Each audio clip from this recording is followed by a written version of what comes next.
I am now going to go and give my top 5 power ranking teams from 5 to 1 in the NFC and the AFC. So here we go.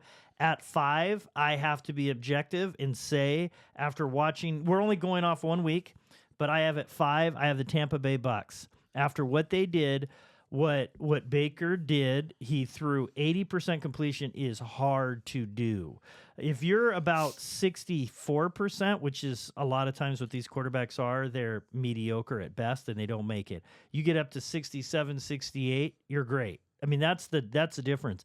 80 and 4 touchdowns, absolutely fantastic start. Mike Evans doesn't get any older. I mean, they've got Godwin. They've got so many different weapons there. If they play like that, then and Atlanta plays the way they've played, then they're going to win the South. And I got to hand it to Tampa Bay. They're number 5. Number 4, I have the Cowboys. I'm not sure at all if it was the Browns were terrible, but they did win. They won in convincing fashion. I thought they played really well. CeeDee Lamb and Dak, and you got Micah Parsons doing his thing. They always are going to have a chance. Micah looked good. He looked good. And then at does. 3, you'll like this, the Philadelphia, you probably want them higher, I don't know, but the Philadelphia Eagles, Hurts was not that great at the beginning of the game. He started picking it up, but that offense, if Hurts plays well, they're as good on offense as anybody. When you have Goddard is like an afterthought as your tight end, and you have Devontae Adams or Smith, Devontae Smith, and you have A.J. Brown, and then what you saw from Saquon Barkley, I don't even know how you stop that. That is just an awesome offense. Now, their defense is why they're ranked 3rd. I'm not sure where they're at. They're in that game, they looked... Pass rush wasn't there. At times they look good, and at times they looked bad. Yeah. So that will be the big key. But I've got them at 3. Number 2, the Detroit Lions. I was surprised. Amon Brown didn't do as well. Obviously, he had an off game, but that team. They can win running the ball. They can win passing the ball. They can just do a little bit everything. And right now, I was not overly impressed with a lot of teams in the NFC, to be honest with you. And so with what they did last year and coming into this year, they did win a close game against, I think the Rams are a good team, not a great team, but they're an average plus team. And they did pull out the win, so I got to hand it to them. And number 1, the 49ers right now, I think are the class. Purdy looked really good, crisp. Ayuk has got a long ways to go, and they still beat a very good team. And what they've got coming back, if McCaffrey comes back, then that's impressive to have a 1-2 punch like they have at the running back position. Hufanga decided not to play. He's probably going to play. He's an all-pro safety. He didn't play in the game. We've got our defensive end opposite. Bosa didn't play. Gross-Mata, he's going to be coming back. Our linebacker, D. Winters, who is replacing Dre Greenlaw, will be coming back also. So we were down to our 3rd, and we still dominated a very good team. So I think they're the class. Now moving on to the AFC. This one was a little hard for me, but at 5, I have Miami. Is that with or without Tyreek's arrest? Well, it's with him being released from his arrest. If he's not there, he's not there. But I've got them at 5, and I've got if Tua's doing his thing, and with weapons like Waddle and Hill, it was really close. But I have them in, and Mike McDaniels, he's a fun coach to play for. And but the big thing, I think, I'm wondering if this Tyreek Hill situation is actually going to bring the locker room in a close-knit situation. And I'm curious going forward what this will do for them. Chargers, I have it 4. As Cameron, as you said earlier, Joe Alt 11 times against Crosby, who is awesome, and shut him down as a rookie. That's impressive. No pressures. I think he had 40-some opportunities against him. He gave up none. Justin Herbert is great.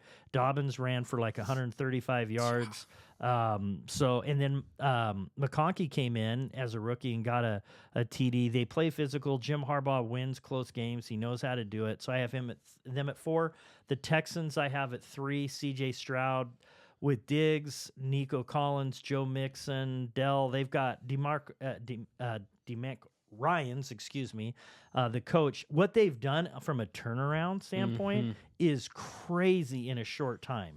That's another offense. That's another offense where you're like, I don't know where you can get more firepower. No, they're impressive.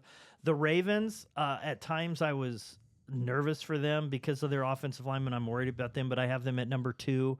Those linemen hurt, but the problem is they went up against the Chiefs and they lost by a half an inch. So it's hard to knock them too much when you go against the back-to-back Super Bowl champions and you lose that closely and you're rusty from your offensive line. So I'm not going to drop them too far, but I think there is a big gap between them and the Chiefs. I've got the Chiefs number 1.